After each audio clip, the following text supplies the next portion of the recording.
News Radio, KCAA.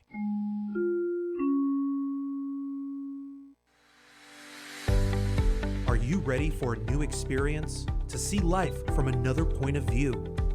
New hope, new expression, new joy. This is your radio hour. Welcome to Viewpoint with Father John. And welcome, friends. You're tuned to NBC Radio, KCAA, 1050 AM, 102.3 FM, 106.5 FM, or you can listen from anywhere around the world at kcaaradio.com. This is Viewpoint with Father John. I'm your host, Father John Reed. Just to let you know, you can follow us on Instagram and Facebook. Just go to Viewpoint with Father John. And if you've missed an episode, you can go to YouTube and in the search bar, put Viewpoint with Father John, KCAA, and you can get all the last 3.5 years, almost 4 years now, of shows.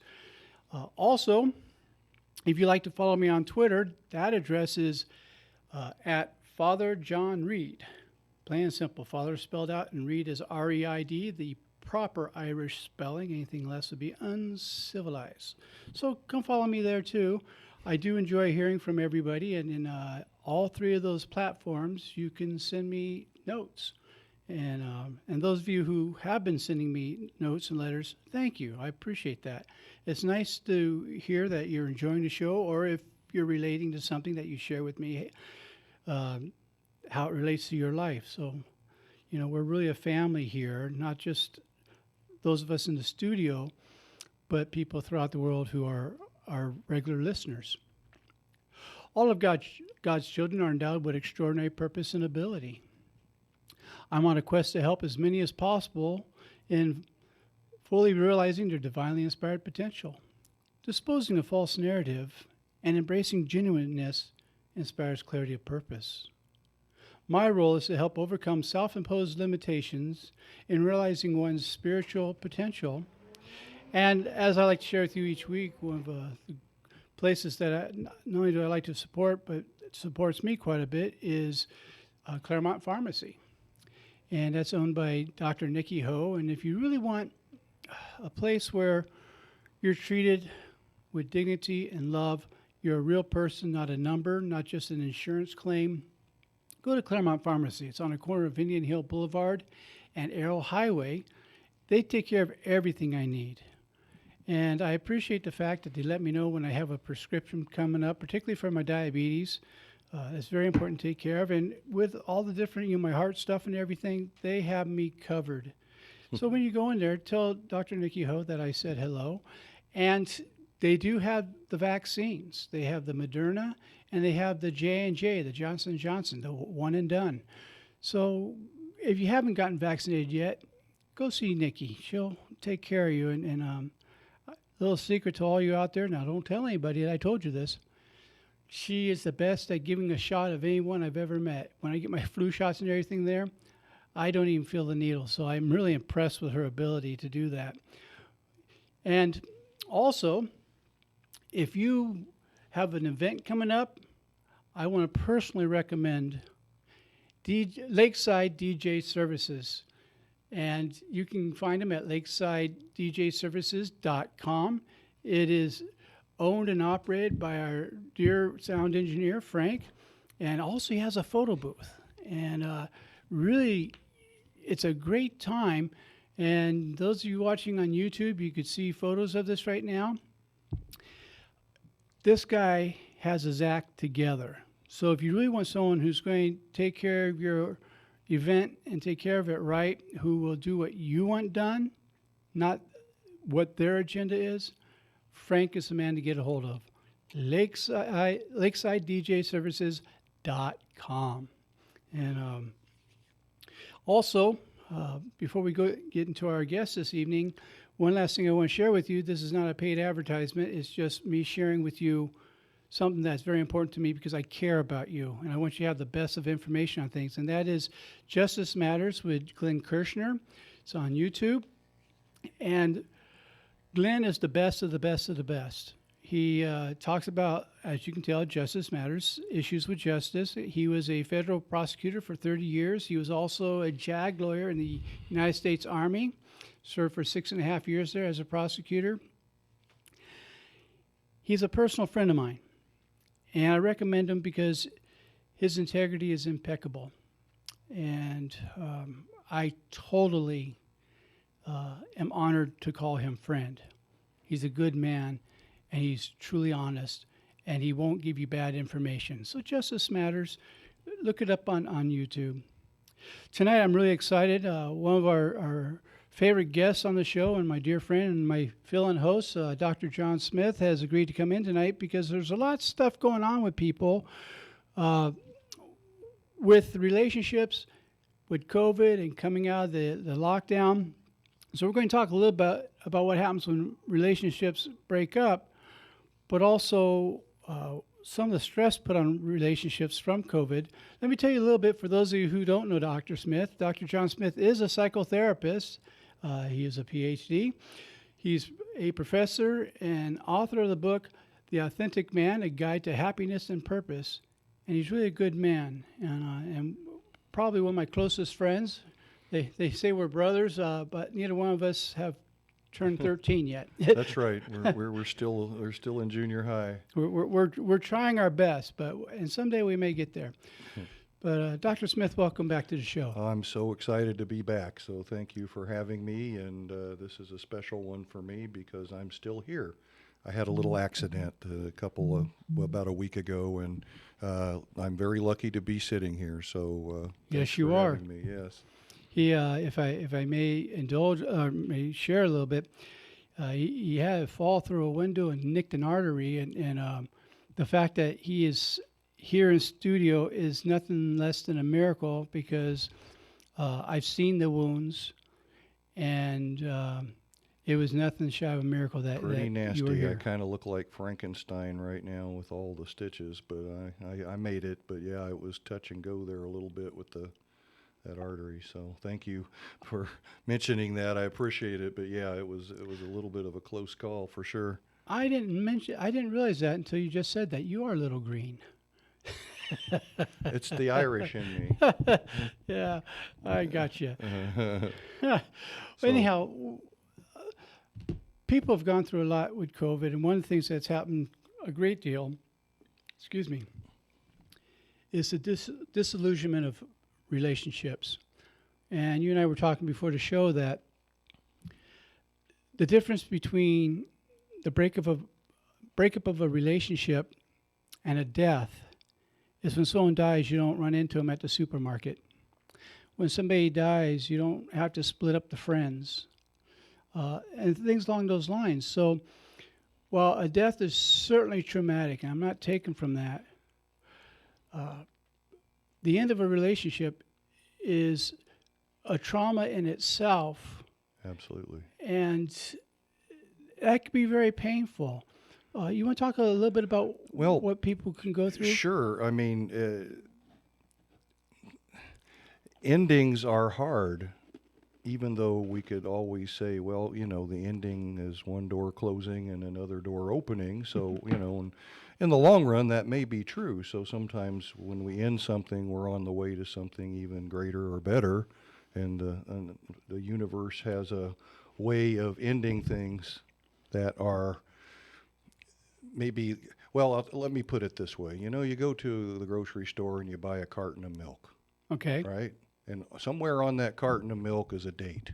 Yes. They call it an expiration date, right? Yes. So your relationship with that carton of milk is going to end on or about that date, right? Mm-hmm. And what happens if you keep it past that date? It spoils. That's right. Spoils and turns sour, right? So you wouldn't want to keep drinking the spoiled milk, right? Right. Well, did you know every relationship ends?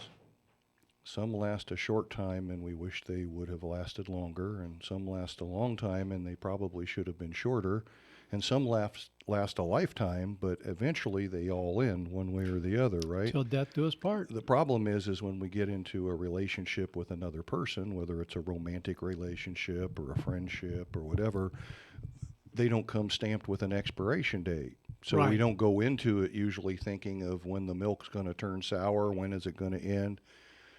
But there are those relationships that end for whatever reason, and that's because the milk went sour. Now, what caused the milk to go sour? Well, both people usually contributed to it. It wasn't necessarily one thing or the other, but once the milk went sour, many people go, well, all right, I'll just stay in that relationship and I'll try to make it work. Right. Which, okay. The problem is once the milk goes sour, what is the problem? You start getting the toxicity of it, and Right. it becomes poisonous. Right, and it's rare. Mm-hmm. I'm not going to say never, but it's rare that milk ever gets fresh again. Right. So, unfortunately, once it's spoiled, it's spoiled.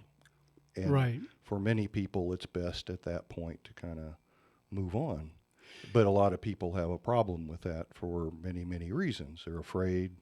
They're, terrified of the unknown. They Religious reasons. That's right. I've had many people say, I know this is toxic, but I can't leave because that's what my religion says. I can't get divorced, or I have to stay, or whatever. Mm-hmm. I've known people in very violent, brutal domestic violence relationships who, for that reason, said, I can't leave because. Yeah, and I've had cases where people were, beat up awful, where one spouse was beating up the children. And I have one that's coming to mind right now where the mother of the children would take the kids into the next room after they were beaten up and say, Dad was an orphan. We have to help him be a good father. Like a 5-year-old's going to help them be a good father. Right. I want to throw in there real quick as well. In my view, relationships fail, not people failing. Yes. And oftentimes people think that they failed because the relationship came to an end. And sometimes the relationship comes to an end because you got healthy. I'll even go a step further. Good. Does the relationship actually fail, or does it end? And if it fails, if we call it that, was it really a failure or was it an ending? Right. Right. And then is the person, if anything, we could maybe say they failed to leave sooner. Yes. Well, and we were talking a little bit about this earlier, that oftentimes people stay in a relationship because they're afraid of being alone. They don't realize they're more alone in that relationship, because there's nothing worse than laying next to the person you're supposed to be in love with and being absolutely alone. That's a special kind of loneliness. And while it's so lonely, at least it's familiar. I know how to deal in this, even though I'm miserable. Yes. But I don't have to take that risk of, will I be alone for the rest of my life? Well, you're alone now. Yeah, but that's one of those things people tend to think, well, maybe this will get better. And I'm not saying that, if things are rough, you shouldn't try to work it out. I mean, right, that's not what we're saying. That's I think, if a relationship's that serious and important, you want to do everything you possibly can to work things out, but there comes a point where the milk has turned sour enough that it's no longer going to be able to be, it won't last. It's already gone. Right, and some relationships are salvageable. There's some things that marriage counseling can help, but there are some that there needs to be a decision. Are we going to marriage counseling or divorce counseling? Yeah. Because I think divorce counseling is just as important as marriage counseling. Absolutely. Because that's because there's often children involved, and right. It's divorce is a weird thing. It's like we're in part we're dissolving this bond, this relationship, this emotional connection, and then we're dissolving a business. Yeah. And sometimes it's really hard to tear those two things apart because they tend to get intertwined very often. Yeah, and so tonight we're going to be talking about some of this, and I know we're going a couple minutes early to the commercial, but I don't want Frank to break up with me and the show. No, so we're going to go to commercial, and my guest tonight is Dr. John Smith, and we will be back in 90 seconds on Viewpoint with Father John.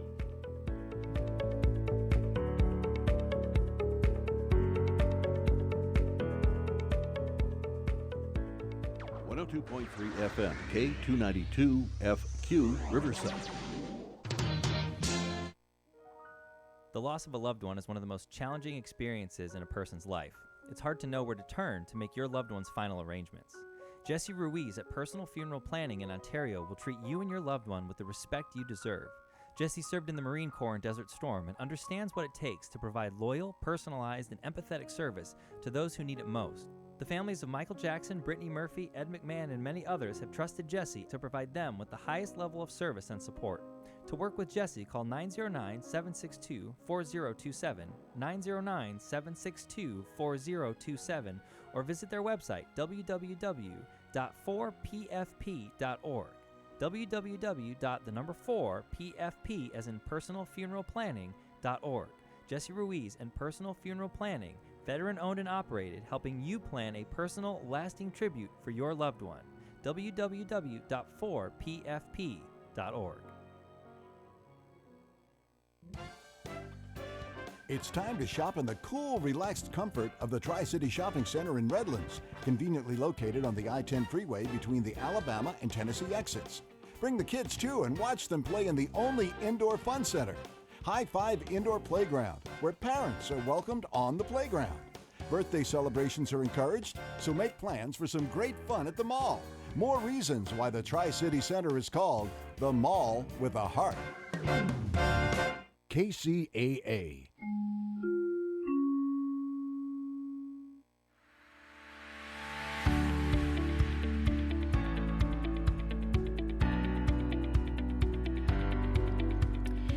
And welcome back. You're tuned to NBC Radio, KCAA, 1050 AM, 102.3 FM, 106.5 FM, or you can listen from anywhere around the world at kcaaradio.com. This is Viewpoint with Father John. I am your host, Father John Reed.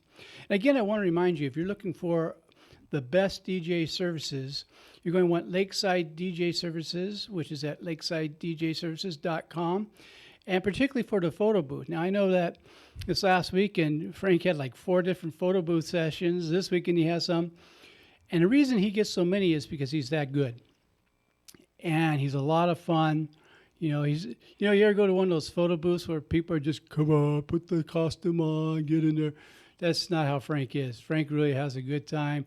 And, he's there to help you have a great time. So, Lakeside DJ Services. .com. I feel like I should be saying .com. Yeah. Anyhow, so Dr. Smith and I, my guest, Dr. John Smith, who is author of that wonderful book, The Authentic Man, A Guide to Happiness and Purpose. Thank you. You're very welcome. I can't tell you how many times I reread that book because there's so much good stuff in there that every time I read it, I don't know how you do it, but somehow you sneak in that book and you write something that wasn't there before, and how you keep the typeset just the way it looked before. Exactly, yeah. I'm impressed, man. That's cool. That's good. Little things pop out, just when you need them the most, right? Just when they're pertinent, they kind of pop out at you. So, well, that's a great compliment. Thank you. Yeah, that's great. Thank you. So we're talking about the relationship stuff. And you might say, well, why are you guys talking about the breakup of relationships? Because during COVID, both of us as people who are therapists have seen the stress that being on lockdown has put on relationships. Before, we had a chance to get away from each other. Now, that may sound kind of callous to some people, but it's a very important thing that you have a little away time so you can come back and appreciate each other and really enjoy it. Does that have to be that way for every relationship? No. But in a lot of relationships, it helps keep it fresh, if you will. Mm-hmm. But also, all that time together, you start noticing things, and correct me if I'm wrong, you start noticing things that you didn't notice before because you're right there. Yes. 24/7. Well, there's 2 things that are going on. You mentioned about, we used to be able to probably get away from each other, and so each person would go out and get fed. Right. Okay, and then they would bring that extra helping home, and both people would have something to feed each other. We've been stuck together, and we've literally been feeding off of one another with food that's getting old in stressful times, And, when people are under stress, then they don't always communicate well, or, I need something, but you're under stress, so you can't give it to me. But if I depend on you to give it to me, and you're not there, now I develop resentment, or I develop anger, or as you said, I feel alone. And I'm going to throw one more thing into the mix of that, and I'd like to get your input on this. The political climate. There's so much hostility right now, and this isn't going to be a political conversation. Don't worry, folks. But there's so much heat right now in our politics that can't help but come home, and pretty soon I see people, exploding on the one that they love when they're angry with somebody else. And that's not so good for the relationship either. No, you hit the nail on the head. I mean, unfortunately, it seems like in the entire world right now, everybody's angry. Right. And everybody's looking. It's like in one of we call it a defense mechanism. It's called displacement. And what's displacement?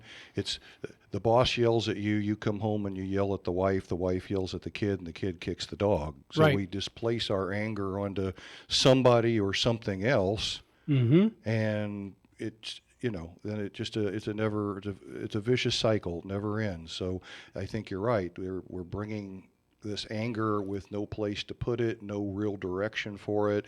Everybody's blaming everybody else for something. Everybody's arguing, fighting.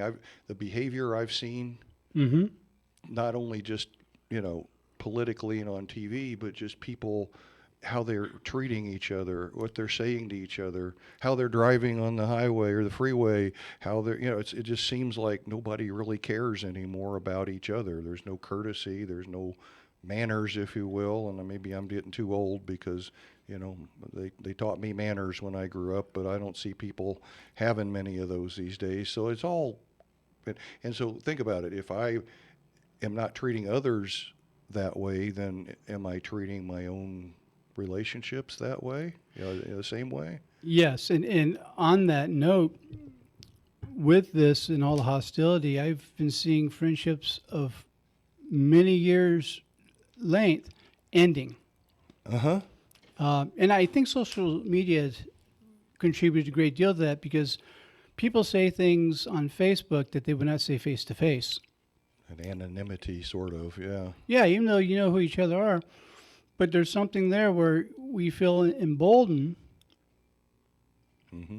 and we don't stop to think, wait, this is someone I have loved and been friends with for a long time, but they have a different opinion. You say the two things you never talk about, religion and politics. Right. What is everybody talking about these days? Exactly. Both of them. And both have become weapons upon which to abuse one another with. Mm-hmm. Yeah. So it's that general lack of outlet mm-hmm. for all of these pent-up feelings and emotions, stress, frustrations, and who do we have? We tend to take those things out on the people that are closest to us, unfortunately, mm-hmm. and hence here we are tonight talking about relationships breaking up and ending, and I think we're just starting to see the beginning of it. I think there are a lot of those situations that exist out there, and mm-hmm. as things start to open back up, maybe that'll be a good thing. But if I were, a marriage therapist, I would certainly be getting ready, because they're going to be knocking on your door pretty soon if they aren't already. We're talking about Steven Seagal on the way out, and he has a movie, and I'm sorry, the name of the movie is slipping my mind. I'll wake up tonight at midnight and that's it. But he's playing a cop in this movie. He has some anger issues, so they send him to anger management, and one of the mantras they would do during this group is they'd all say, why am I mad and what am I mad at? And the idea is to find out what these things are. And while we laugh about that, there's really some truth to it, that we have to ask ourselves, why am I mad and what am I mad at? Because oftentimes I've found that I can be angry about something that has nothing to do with this situation. So I'm angry here. And I think it's this thing, but it's this other thing. One thing I tell couples quite often in therapy, and I'm sure you do things similar, is that when it comes to the problems, we sail over the mountains, but we trip where the mouse turns because it's the little things that we sweep under the carpet, Right. and then we don't see them. We trip over them. We think we're fighting about this, but we're really fighting about this other unresolved issue. Exactly. It's not usually when couples argue and fight. It's usually about one of about 3 or 4 things that are pretty common, but generally it isn't about any of those things. That's just happens to be the battleground. Usually, what it boils down to is a power struggle, Right. and very often it's this need to be right. Mm-hmm. It's this need to, so I call it right fighting. Right. We get in these arguments about proving the other person wrong or proving yourself right, and usually they don't go very well, and they escalate because there is no winner and loser, or if there is, somebody walks away feeling hurt and less than. Yeah, and quite often, and you and I have spoken about this before, but I use this quite a bit with couples, is learning how to get out of who's right and into what's right. Ooh, I like that one. And that can be more difficult than it sounds, because we have to step back. What's right? We're both committed to a relationship. What's right? Both are deserving of dignity. What's right? Both are deserving of respect. And in a power struggle, as you mentioned, both parties always lose. Yeah. One only seems to win. Right. But how much did you win when you're sleeping on the couch Exactly. or having to go to a motel? Or when the person walked away and they felt less love or respect for you because of the situation. There was a piece that got chipped away, and maybe over time too many pieces get chipped away, and now there's nothing left. Right. And they often say, what happened to us? We used to be so in love. Uh-huh. Well, you went from being in love to being right. And, Mm-hmm. and you're right alone. And and we're not being flip with this. This is serious stuff. And so in making this stuff work, and I'd like to get your insight on this. In order for me to be healthy in a relationship, one, I need to know what are my issues, not their issues. What are my issues? Yeah. And with these issues, is it workable in this relationship? You've probably heard me say a million times, and I think you sometimes do this too. With a couple, one of the exercises I like to use is for each one to write down what their 5 basic needs are and what their 3 deal breakers are. And they're not supposed to coach each other on this. They're supposed to do it separately and then come back to the next counseling session with this. And then we do the effective listening and echoing back, where the one Right. person says what their needs are without interruption, and we do it one by one. And then the partner will say, this is what I think you're trying to say. And the other one says yes or no. You don't have to agree, but you have to understand. Right. Right. And then it goes the other way. So you're teaching communication skills, you're teaching listening skills, and what do we want? Probably the word would be empathy, understanding, seeking to understand where the other Right. person's coming from, even if you don't agree. Yeah, and when people say that we don't communicate, we just don't communicate, that's a fallacy. We're always communicating. But are we communicating what we mean to communicate? Yeah. Or are we communicating something we don't realize we're communicating? Right. And that's why it's important to see, what am I bringing to this? Where are you hearing from what I'm saying? And what changes can I make on my end to make it more understandable? Not that you're trying to change me, but because I can see in this conversation, I'm saying this, but you're hearing this. Right. And neither person's bad here. We're not speaking the same language. Sometimes you get so caught up in that you need a referee. Exactly. And that's what a counselor can do. A good counselor isn't going to necessarily tell you what to do. Right. but the counselor is going to teach you how to work together. But, a good counselor is going to be able to be the referee, and hopefully they're going to be able to speak each partner's language, and so that they could interpret what the other one was trying to say and teach some of these, I guess, communication, languaging skills. But yeah, the counselor is a referee. Yeah, that's why in my office I keep a striped shirt and a black bow tie. Yep, I knew that, yes. And then we start with each session with, let's get ready to rumble. Yeah, exactly. Had to do it. Yeah. We're both going to get notices for that, saying that we just did a copyright. Violated yep. Yeah. And we're going to say Frank made us do it. Yeah. Frank's looking at the booth like, I even forget the name of the guy. He's famous that I says know. that. So I'm sorry, mister, if I forgot your name, but So you can live forget a on. lawsuit. Yeah, exactly. We don't even know who you are. Yeah. So, Dr. Smith, what makes this so darn hard to do? Well, one, there's a lot of emotion involved, and when we are emotionally aroused, whether it's anger, whether it's fear, whether it's love, and a lot of times what we express as anger is really fear. Right.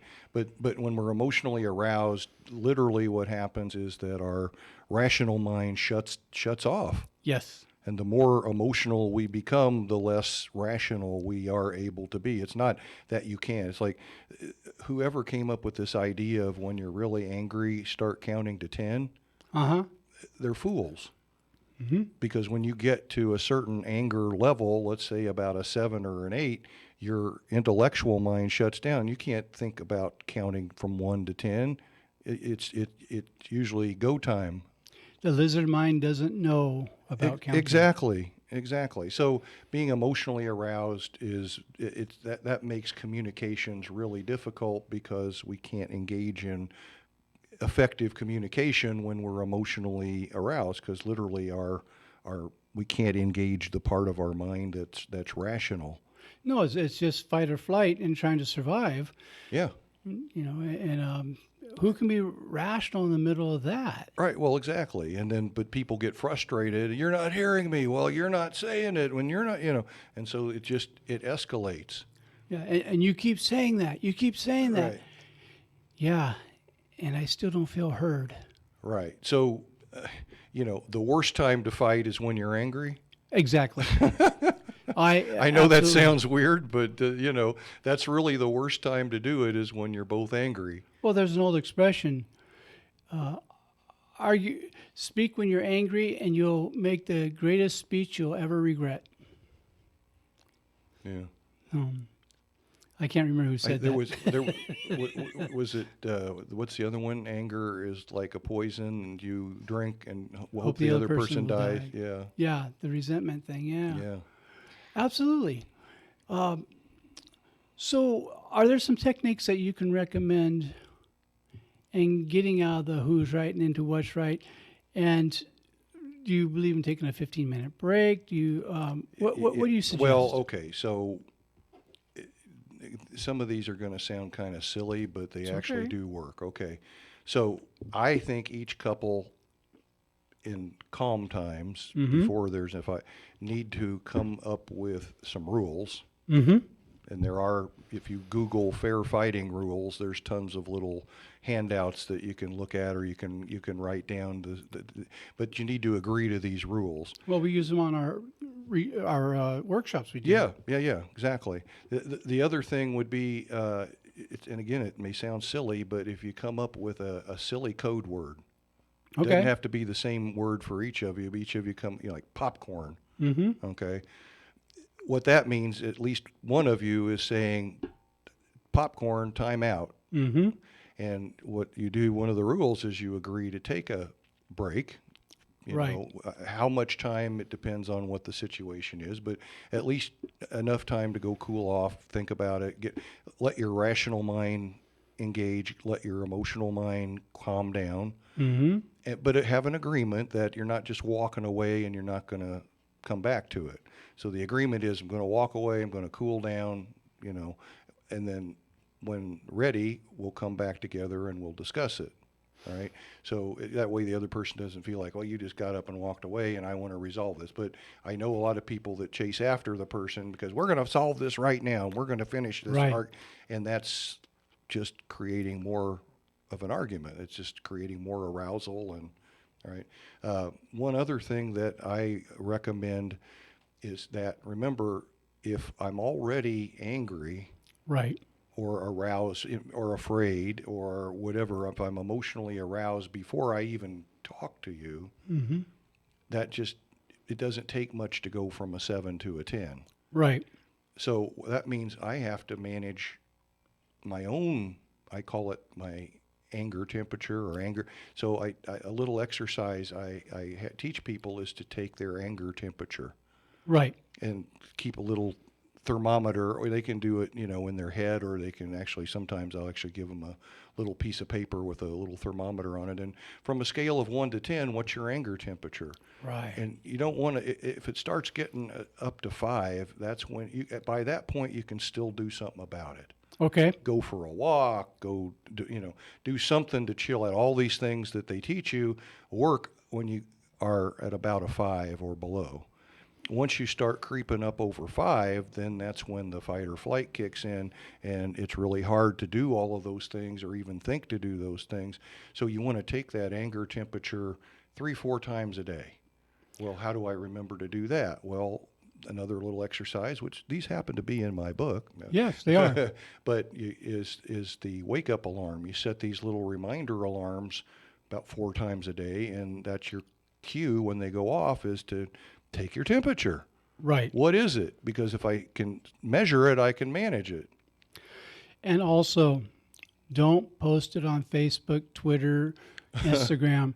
You won't believe what he did or he said. No. Yeah, exactly. And whatever you do, and then we'll go to commercial break after this, is don't bring family and friends in on this. There's a time to talk to family and friends, not in the middle of this, because they hear that you're hurt, and that's all they hear, and the other person doesn't stand a chance. And no matter how well you have made up, the friends and family will only see that this person hurt someone I love, and there's no coming back from that. Right. And so when I'm doing premarital counseling, a lot of times I say, look, here's some important things before you get married.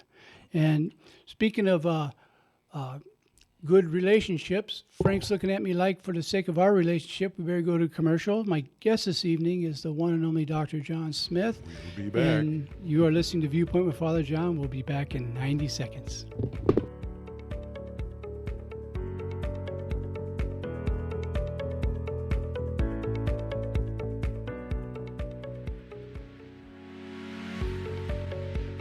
.3 FM, K292 FQ, Riverside. The loss of a loved one is one of the most challenging experiences in a person's life. It's hard to know where to turn to make your loved one's final arrangements. Jesse Ruiz at Personal Funeral Planning in Ontario will treat you and your loved one with the respect you deserve. Jesse served in the Marine Corps in Desert Storm and understands what it takes to provide loyal, personalized, and empathetic service to those who need it most. The families of Michael Jackson, Brittany Murphy, Ed McMahon, and many others have trusted Jesse to provide them with the highest level of service and support.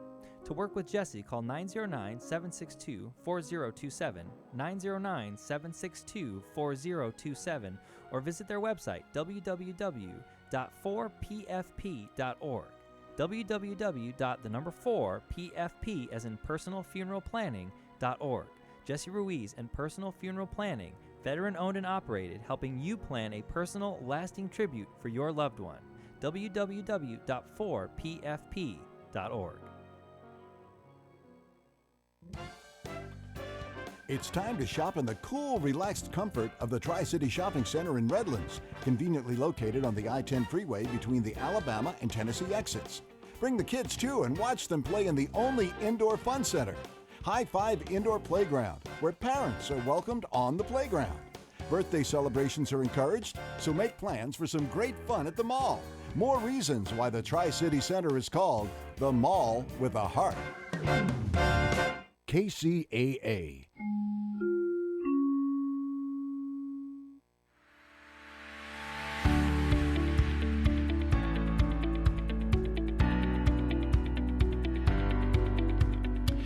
And welcome back. You're tuned to NBC Radio, KCAA, 1050 AM, 102.3 FM, 106.5 FM, or you can listen from anywhere around the world, even in your favorite phone booth. Look that up, kids, at kcaaradio.com. This is Viewpoint with Father John. I am your host, Father John Reed, and my guest this evening is the one and only Dr. John Smith, psychotherapist, professor, author. I really do want to recommend his book, The Authentic Man, A Guide to Happiness and Purpose, not just for men. I have a couple women clients who have read the book that have just really benefited. Oh, great. That's And what's I've been my so intention. glad. Yeah, and they tell me, look, this is good stuff. I needed this. So I highly recommend the book. Again, it's The Authentic Man, A Guide to Happiness and Purpose. Available on Amazon and any online Yeah, it's really, bookstore. I saw it's all over the place now. So Walmart's and my Amazon and wherever you can get books, you can get that book. So And it's in my library. I appreciate that. That's great. So we're talking about when we went to commercial. You know, I mentioned that when doing premarital counseling, I shared with them that some of the important things is to, when you're having a fight, you know, don't bring the family in on. And we're not talking about keeping sick secrets. We're talking about giving your relationship a chance. Because they don't understand you getting better, not because they don't want to, but because of their love for you. They just Right. know you were hurt. Right. And facts and feelings are two different worlds. And when they get brought in on the feeling level, they can't see the facts that you just went through, what a lot of couples go through. All right. They see the feelings of it. And with these problems, if when the relationship ends, if we had bad habits in the one relationship that just ended, if we don't get help to see things, uncover, discover, and discard, as my friend Chuck Chamberlain used to say, we will take these things into the next relationship, you know, same soup, different bowl. Yeah. And we quite often say in both psychology and theology that until we learn our lesson from the experience, we must re-experience the lesson. But when history repeats itself, the price goes up. Absolutely. And And I can attest to that personally as well as professionally, that's definitely the case. And sometimes the lesson is very difficult to learn, and so it just keeps coming up until one gift that keeps on learns it, giving. or it's, you know, you go to your grave without learning it. So let's talk about, if we could, let's say the relationship has come to an end.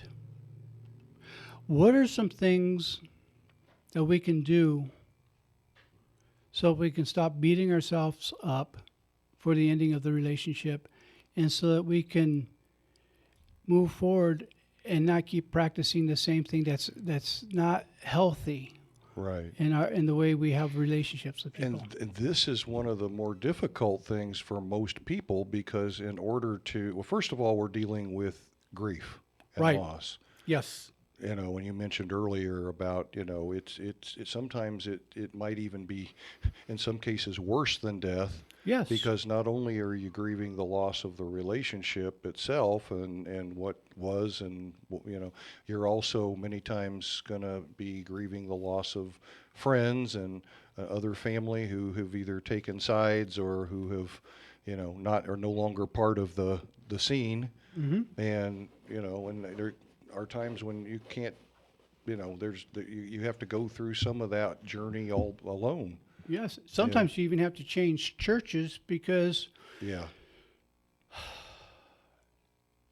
because the people you're close to in the church love both of you, going through this, and they feel like they have to pick friends, and it's uncomfortable with either one of you or both of you show up at the church, so you wind up both going to different churches too. So I think it's important that you have an ally, you know, that can help you walk, not necessarily do it for you, or not even somebody that's going to tell you all the things to do, but somebody who's going to walk with you and be there to support you and kick you in the butt when you need to be kicked and pull you along when you need to be pulled. And, that can be a really close friend.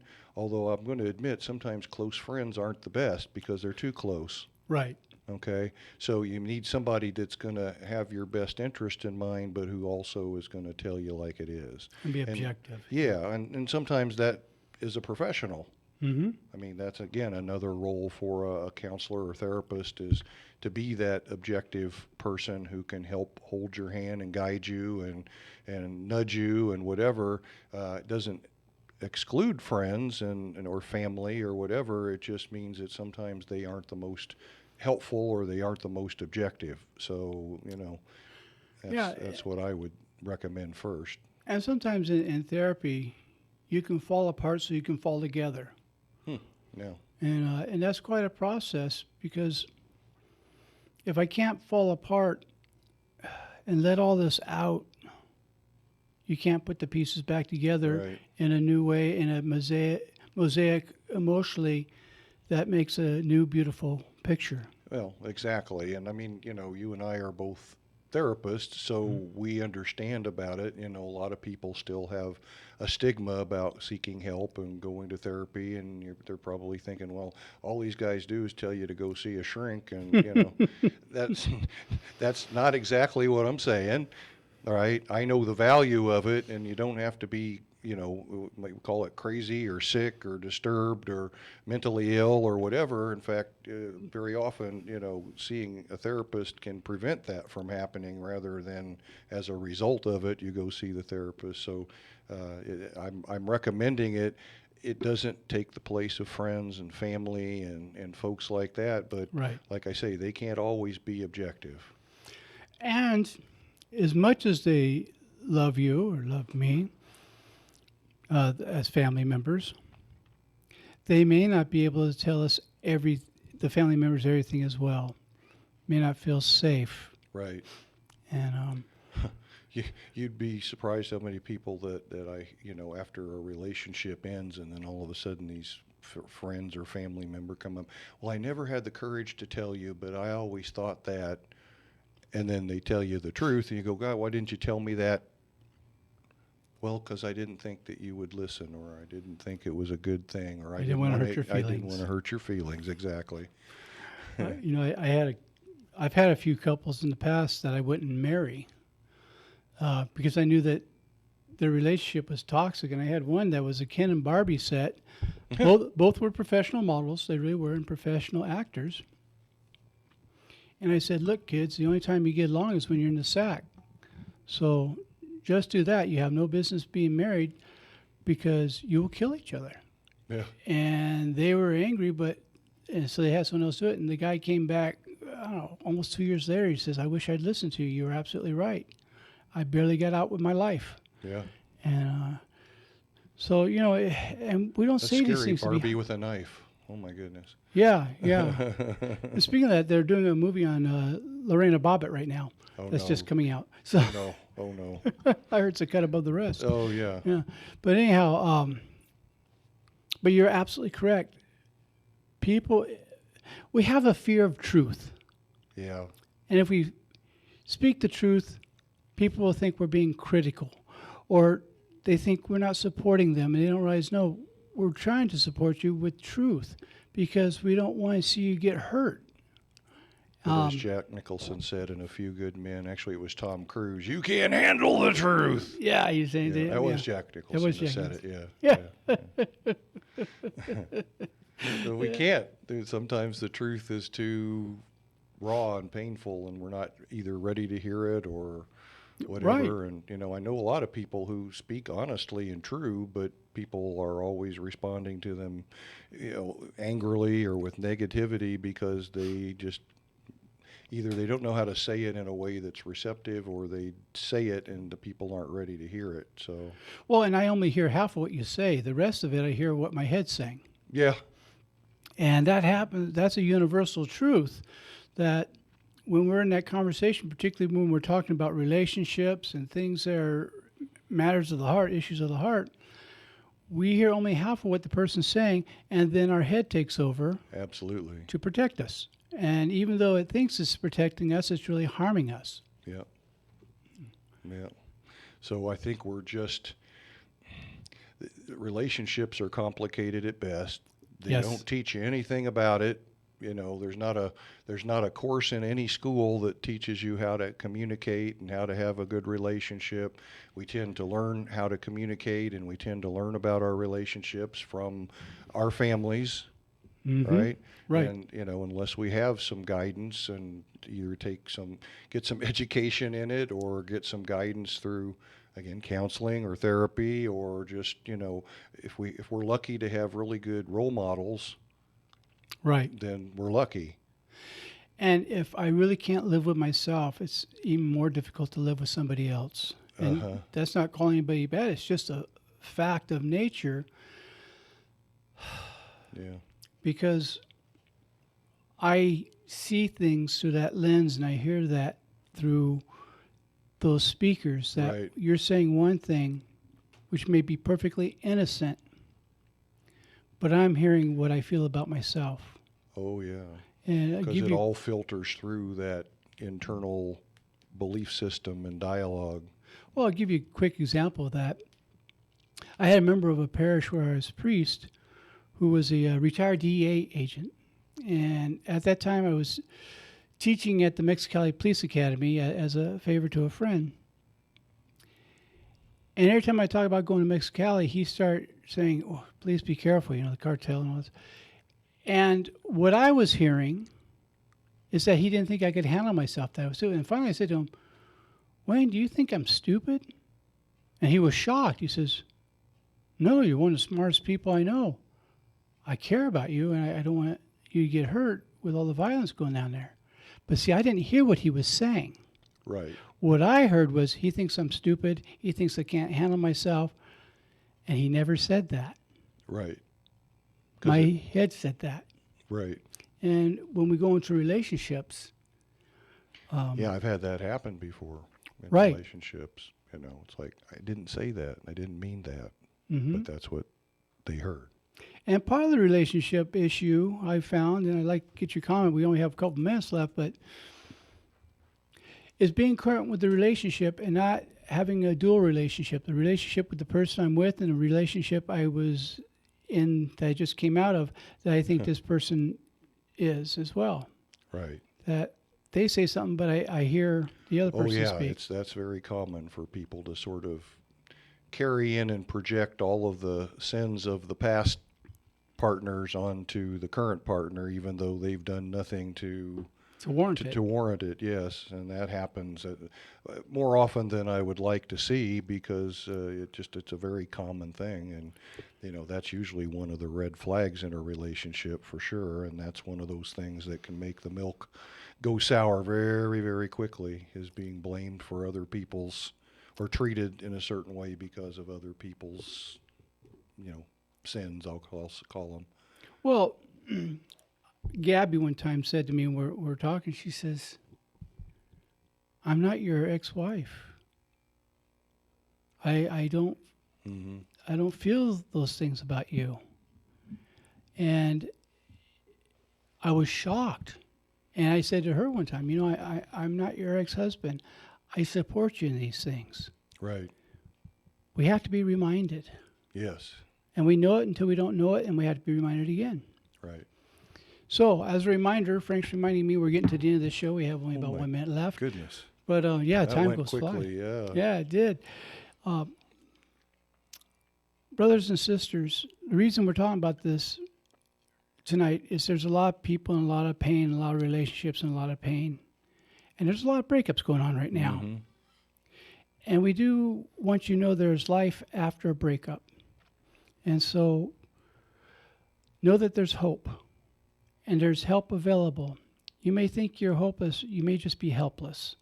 And so whatever we can do to help you get some of that help, you can get a hold of me through, Facebook, Twitter, Yes. Instagram, all these places. And I can also put you in touch with Dr. Smith. But we're going to help you along the way. And so reach out and Yeah. talk to us. My guest this evening has been Dr. John Smith, psychotherapist, professor, author. His book is The Authentic Man, A Guide to Happiness and Purpose. If no one told you this week that they love you, let me be the first. And thank you for once again tuning into Viewpoint with Father John. I look forward to being with you again next week. God bless.